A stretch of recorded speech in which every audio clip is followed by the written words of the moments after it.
Bonjour à toutes et à tous et bienvenue dans votre émission 1, 2, 3 Santé, l'émission qui vous veut du bien. Imaginez un instant que les lentilles des caméras de nos chers amis caméramans deviennent opaques progressivement. Vous ne verriez plus rien, imaginez les conséquences. Eh bien, c'est ce qui se passe avec l'âge. Le cristallin, cette lentille qui sert à l'adaptation de la vision, s'opacifie, se rigidifie et laisse moins passer la lumière. La cataracte, première cause de cécité dans le monde, c'est le sujet de notre émission. Aujourd'hui, on démarre tout de suite avec notre question du jour. Comment faire pour éviter la cataracte?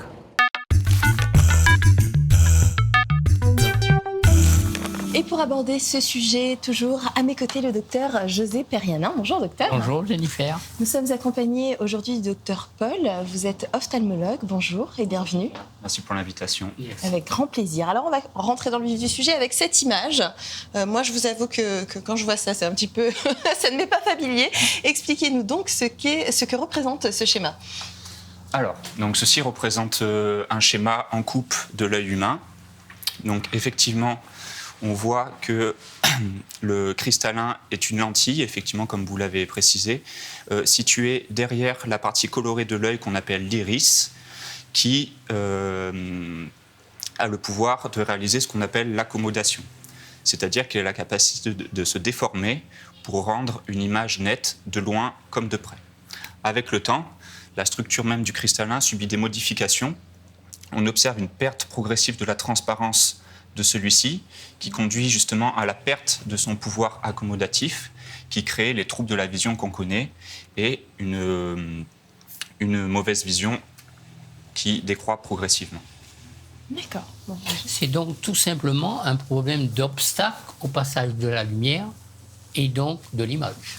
Exactement. Si on peut résumer ça comme ça, effectivement, c'est un obstacle au passage de la lumière, donc à la focalisation des rayons lumineux sur la rétine qui rendrait possible une image nette. Et comment ça se manifeste surtout au début? Alors au début, surtout les signes annonçateurs d'une cataracte débutante, c'est surtout en contexte de faible luminosité. Les patients vont décrire surtout une baisse de la sensibilité au contraste, des phénomènes de halo lumineux autour des lumières, surtout la nuit. La baisse de vision survient surtout plus tard dans l'évolution de la cataracte. Et ça évolue sur un certain nombre de temps? Ça évolue sur un certain nombre de temps. Il n'y a pas d'abac sur l'évolution. C'est en fonction des patients. Et alors, après combien de temps on en arrive au point de ne plus rien voir? Alors, il faut avoir à l'esprit qu'on ne devient jamais aveugle à cause de la cataracte. Et effectivement, les patients, c'est une gêne qui est totalement subjective. Il y a des patients qui vont être plus ou moins gênés que d'autres en fonction du stade objectif de la cataracte. Et on a une mesure, nous, objective de l'acuité visuelle qui nous permet de voir à quel point les patients sont gênés dans leur vie quotidienne. Et alors, quand c'est pris en charge de façon assez précoce, on peut ralentir l'évolution? Alors, malheureusement, il n'y a pas de traitement qui puisse, par goutte ou par voie générale, qui puisse ralentir l'évolution de la cataracte.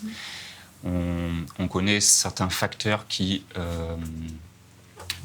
accélèrent la survenue ou la détérioration de la vision chez les patients qui présentent une cataracte. Mais il y a également certaines mesures qui permettent de protéger un petit peu l'œil. Par exemple, les lunettes de protection solaire qui évitent aux rayons lumineux d'aggraver la cataracte, même si le soleil est plus connu pour créer des lésions de la rétine au lieu de la progression de la cataracte. Mais globalement, surtout la cataracte qu'on appelle sénile, donc la cataracte qui survient chez les sujets âgés, il n'y a pas vraiment de traitement qui puisse participer au ralentissement de la cataracte. Alors vous avez bien dit que c'est une pathologie des personnes âgées qui arrive avec le temps où ce cristallin va s'opacifier au fur et à mesure. Mais ça peut apparaître aussi dès la naissance, la fameuse cataracte congénitale. Exactement. Dans certains cas, même si ces cas sont très rares, il y a certains cas de cataracte pédiatrique, certains enfants qui présentent dès la naissance une cataracte. Il y a certaines également anomalies chromosomiques ou génétiques qu'on peut voir dès la naissance aussi, qui provoquent des cataractes précoces. Je pense à la trisomie 21, je pense à certaines maladies musculaires comme la myotonie, etc., qui provoquent des cataractes plus précoces. Il y a aussi des maladies infectieuses qu'on peut attraper pendant la grossesse, la rubéole par exemple. Exactement, la rubéole congénitale est un facteur de risque de cataracte congénitale chez les enfants. Et alors chez les enfants, justement, on observe la même évolution, ça va... Alors, l'évolution, il y a, si vous voulez, chez les enfants, la cataracte a un aspect particulier, c'est-à-dire qu'elle est plus localisée à un endroit du cristallin. C'est des patients chez qui il faut intervenir assez rapidement à cause de la période de développement de la vision à ce stade dans les 6 premières années. Du coup, il faut que les milieux intraoculaires soient bien clairs pour que les voies visuelles arrivent bien à maturation. Donc chez les enfants, on essaye d'être actif assez rapidement pour justement obtenir une bonne maturation des voies visuelles. Alors, en dehors de ces deux situations, personnes âgées et nouveau-nés, entre les deux, il y a un certain nombre de maladies, comme le diabète par exemple, qui peut faciliter cette installation. Effectivement. Alors, le diabète est en première ligne. C'est bien connu que ça provoque des cataractes plus précoces et souvent un petit peu plus, entre guillemets, sévères que la population générale. Il y a plusieurs autres maladies métaboliques. Je pense aussi à l'hypoparathyroïdie. C'est une maladie qui touche les glandes parathyroïdes. Le métabolisme du calcium. Voilà, exactement. On peut aussi noter la prise prolongée de corticoïdes, que ce soit par voie générale ou par voie locale. Il y a aussi tout ce qui est état inflammatoire chronique de l'œil.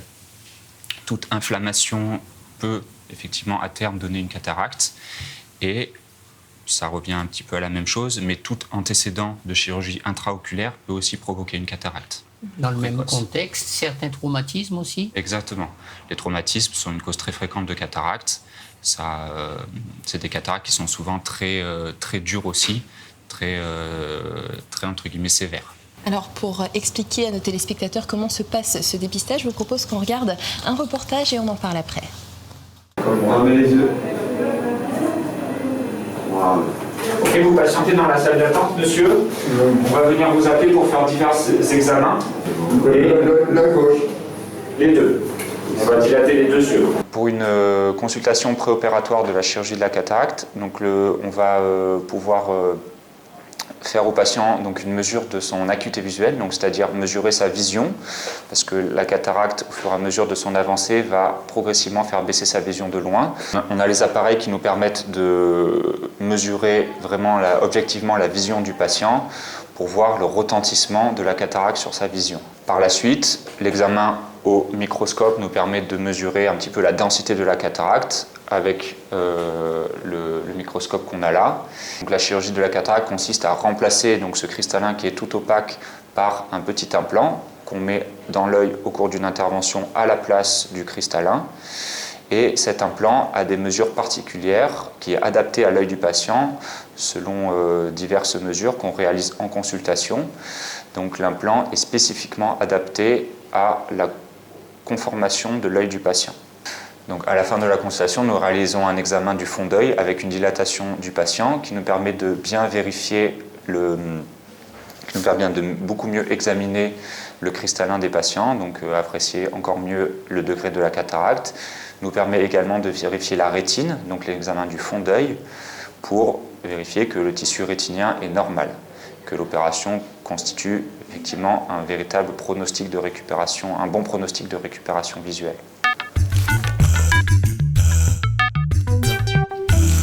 Alors, lorsqu'on arrive au stade du diagnostic, qu'est-ce que le patient, lui, va pouvoir constater? On parlait des premiers signes tout à l'heure, mais quand on est à un stade un peu plus évolué, quels sont les signes qu'il va manifester et dont il va se plaindre?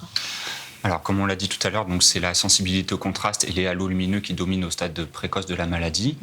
Nous avons ensuite la baisse de vision progressive qui s'installe, surtout en vision de loin. La vision de près s'installe dans un second temps. Il faut savoir que la cataracte, et c'est très important, souvent les patients nous demandent, ne fait jamais mal. Il n'y a jamais de douleur à cause de la cataracte. C'est un diagnostic qui est avant tout clinique. Il n'y a pas besoin de faire d'examen complémentaire pour faire un diagnostic de cataracte.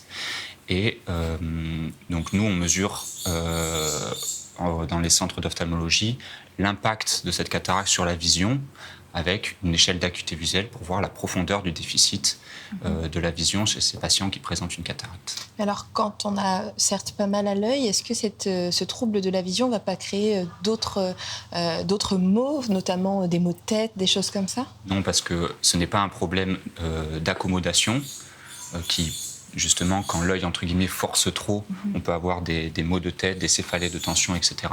La cataracte, ce n'est pas un problème d'accommodation, c'est un problème juste de trouble des milieux intraoculaires. Ça ne fait jamais mal. Vous avez bien dit que cette diminution de la vision, elle est progressive.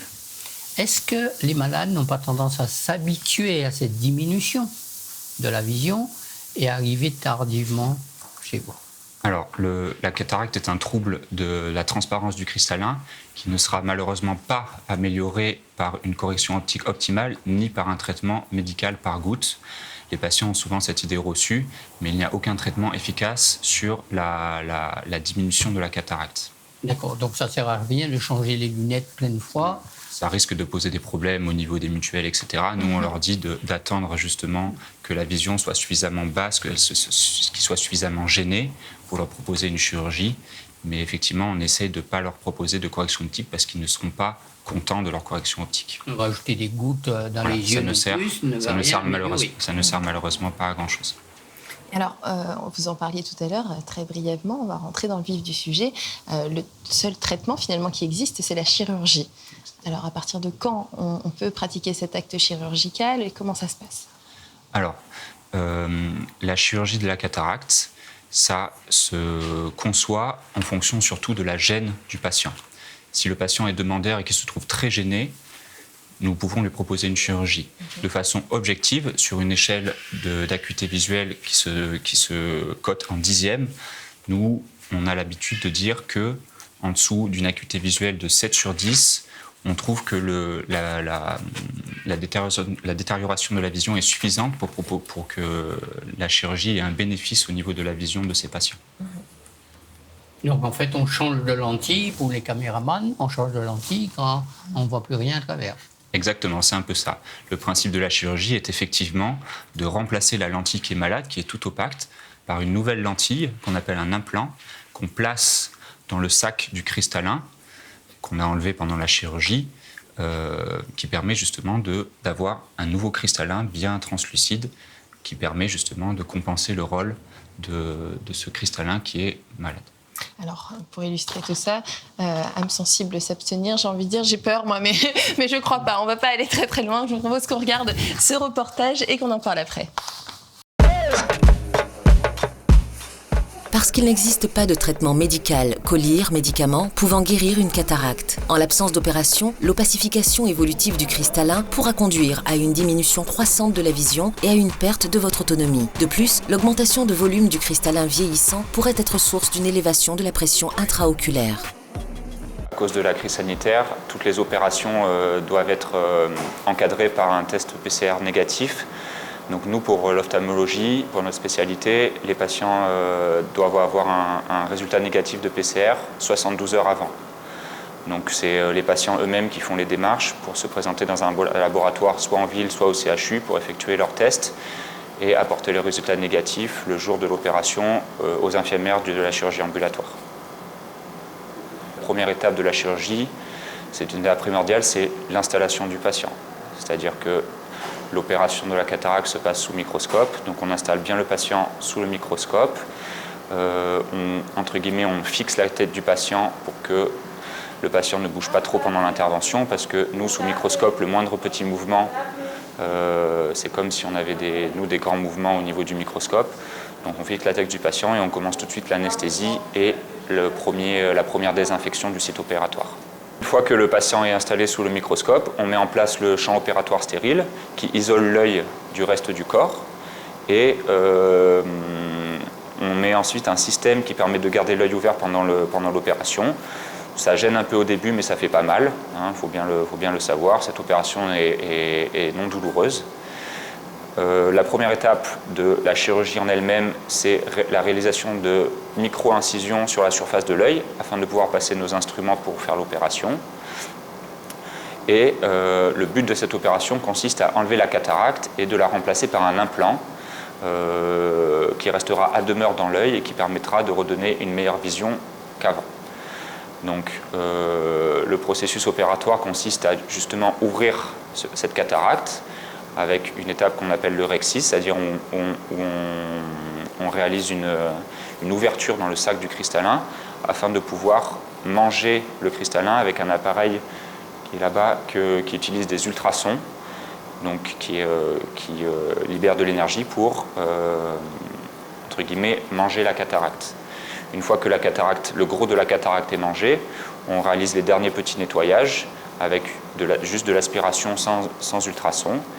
Et une fois que c'est bien propre, on peut glisser l'implant, on vérifie le bon centrement et on réalise des sutures.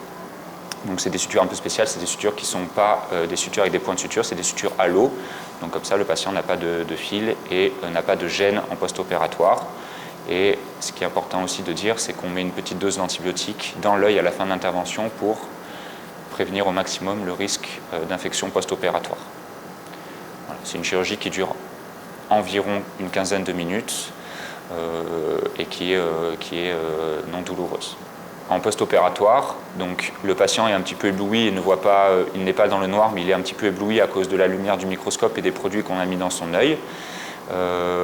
Généralement, la vision récupère assez vite. Dans la journée, la vision remonte. Dans la première semaine après l'opération, la vision doit bien remonter et généralement, la vision se stabilise au maximum environ à partir de 1 mois après l'opération. Le patient a des gouttes à mettre dans son œil pendant 1 mois post-opératoire. C'est des gouttes antibiotiques et anti-inflammatoires pour augmenter la vitesse de récupération et limiter le risque d'infection post-opératoire. Ils sortent de la chirurgie avec un pansement sur l'œil. C'est un pansement qui est constitué d'une coque en plastique transparente. Donc le patient peut voir à travers, il n'est pas dans le noir, l'œil n'est pas caché. C'est une coque rigide qui permet d'éviter que le patient déjà touche son œil et que, malencontreusement, s'il se cogne ou s'il se blesse, éviter que l'œil ne soit touché, car l'œil est quand même fragile après cette opération. Alors c'est une intervention qui est un petit peu impressionnante, moins que ce que je pensais quand même, mais qui pourtant est très très pratiquée dans le monde. Effectivement, c'est l'opération oculaire la plus pratiquée dans le monde. Suivant les années, on est autour de 500 000 opérations par an en France. Donc c'est vraiment une opération très très pratiquée qui est maintenant faite de façon très courante. Et vous, justement, vous la pratiquez souvent sur une semaine, par exemple ? Oui, on a une plage de bloc opératoire au CHU, là, où on fait beaucoup d'opérations de la cataracte, effectivement. Ouais. Bon, on change les cristallins à partir d'un certain âge, tout le monde. Exactement. Alors, il y a quand même, c'est une intervention qui est simple, mais qui est minutieuse. C'est assez rapide. C'est assez rapide, ça se fait sur une cataracte assez classique. On est entre 10 et 20 minutes d'opération pour une moyenne de 15 minutes.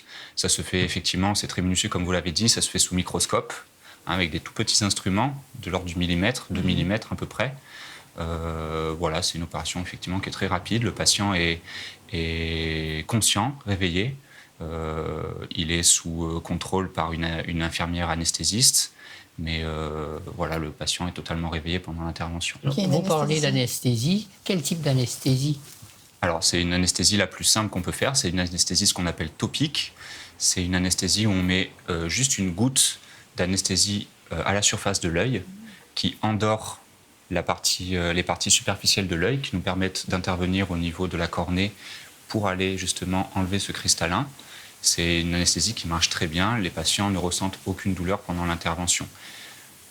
Et alors, ils gardent la vision quand même sur l'œil, même si l'œil est malade, bien sûr que la vision est réduite. Effectivement, la vision n'est jamais toute noire, entre guillemets.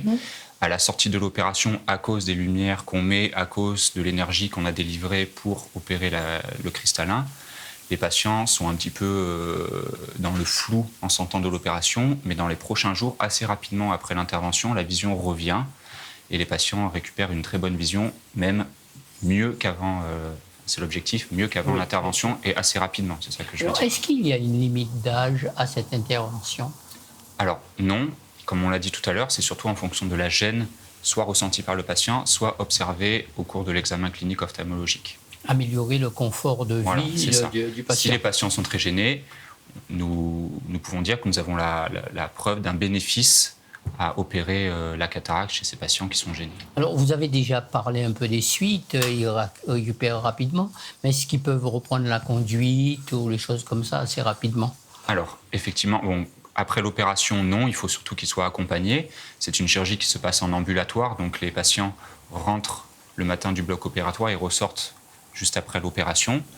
À cause du stress de l'opération, etc., nous, on prévoit une personne accompagnante pour les ramener chez eux, mais la vision récupère assez bien, ils peuvent reconduire très rapidement.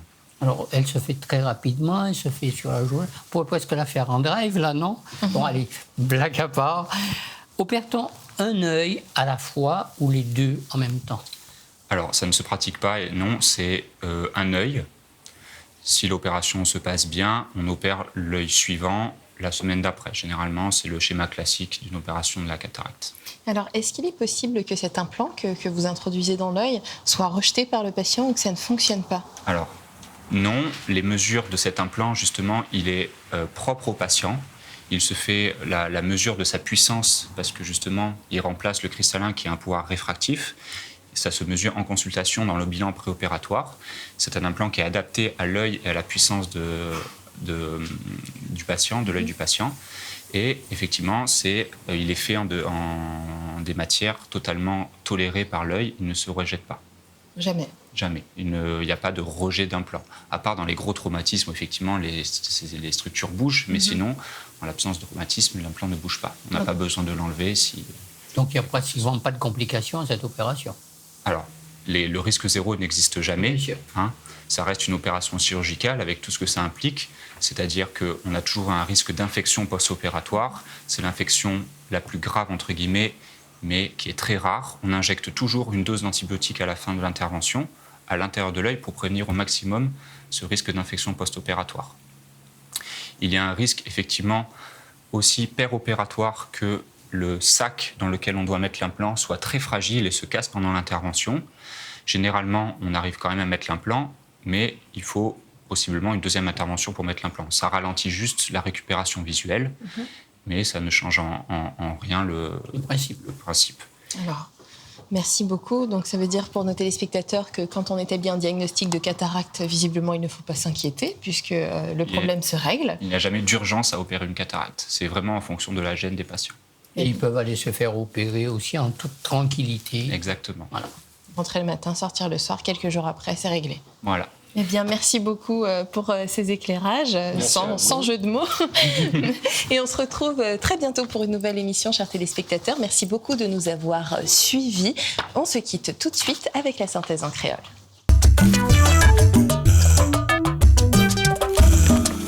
Messieurs et dames, bien bonjour. Quand on se voit, cataracte c'est une maladie, nous toutes pétrapées. Et qu'à venir vers l'âge, en fait, c'est un vieillissement normal à cristalline asière. Ça veut dire qu'il a empêché la lumière à passer.